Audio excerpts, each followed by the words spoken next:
From our previous video, you have learned about propositions and the types of logical operators, which are the negation, conjunction, and disjunction. For today's video, we will be learning on conditional and biconditional types of compound proposition. Let's begin with conditionals. Conditionals are very important in mathematics since most mathematical statements are expressible in this form. It is denoted by this symbol and it can be expressed in any of the equivalent ways. So we have if P, then Q. You can also have P implies Q, P only if Q, P is a sufficient condition for Q, and Q is a necessary condition for P. So the proposition P here, class, is called the hypothesis or the antecedent, while the proposition Q is called the conclusion or the consequent. A conditional statement is defined by this truth table. So as observed, it can only be false if your hypothesis is true and your conclusion is false. Other than that or otherwise, it is true.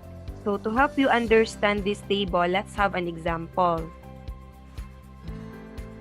So suppose that Gian is a grade 11 student. Consider the following conditionals, P, Q, and R. So let's identify the truth value of each conditional statement given this truth table. So first, proposition P or conditional statement P. If Gian is in grade 11, then she is a senior high school student. Gian is in grade 11, that is our hypothesis, and we know that that is a true statement. And then she is a senior high school student, that is still true because of course when you are in grade 11 you belong to the senior high school group of students.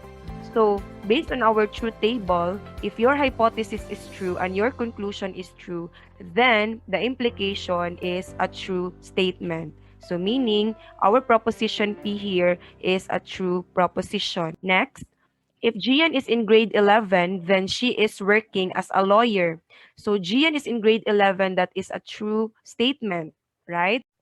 Then she is working as a lawyer is false because grade 11 student is not yet qualified to be a lawyer. So since our hypothesis is true and our conclusion is false, then the implication is this is a false proposition. For our last conditional statement are, if Gian has a degree in computer science, then she believes in true love. Our hypothesis here is Gian has a degree in computer science, which is a false one because Gian is still in grade 11 and so cannot possibly have a university degree yet. On the other hand, we do not know the truth value of whether Gian believes in true love, which is our conclusion. However, according to the last two rows of the truth table, our conditional statement R is still true regardless of the truth value of our conclusion. So therefore, we say that this proposition R is true. So another way to understand the truth value of this conditional proposition or this truth table is to think of it as a promise or contract. So we have here TFF, diba? So the conditional is false or the promise is broken when the hypothesis is true while the conclusion is false. And when I was in college, I just also bear in mind this technique for me not to be confused in conditional, and that is TFF.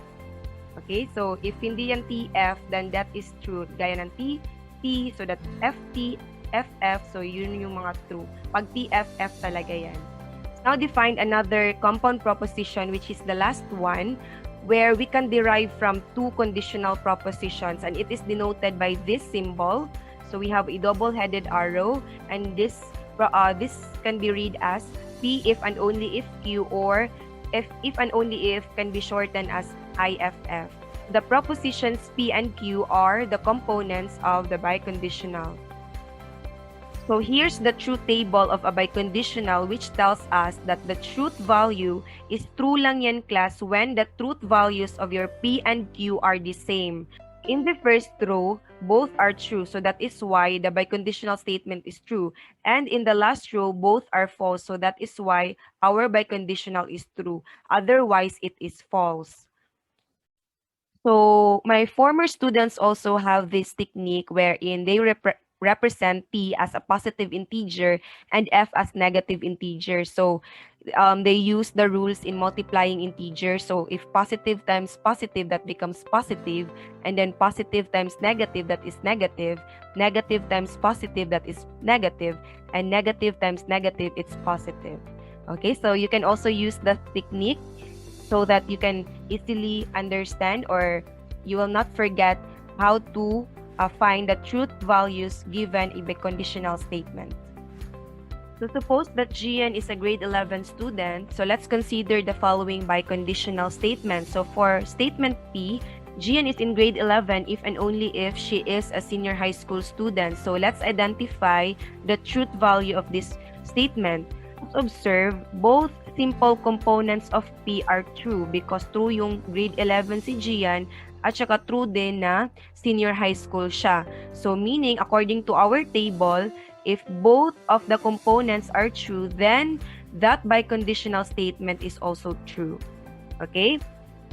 So we have a biconditional statement R. Gian has a degree in computer science if and only if she believes in true love. So let's identify its truth value. So Gian has a degree in computer science is false, right? So now, the truth value of this biconditional R depends on whether Gian believes in true love or not. Diba? So, if Gian believes in true love, so since one of our component is false, so if naniniwala siya sa true love, then that biconditional statement is a false statement. But, if Gian doesn't believe in true love, then that biconditional statement is a true statement. Okay, so that's it for today. I hope you've learned something on conditional and biconditional statements. So for our next video, I will give you more examples on truth values of a propositions. Thank you for watching.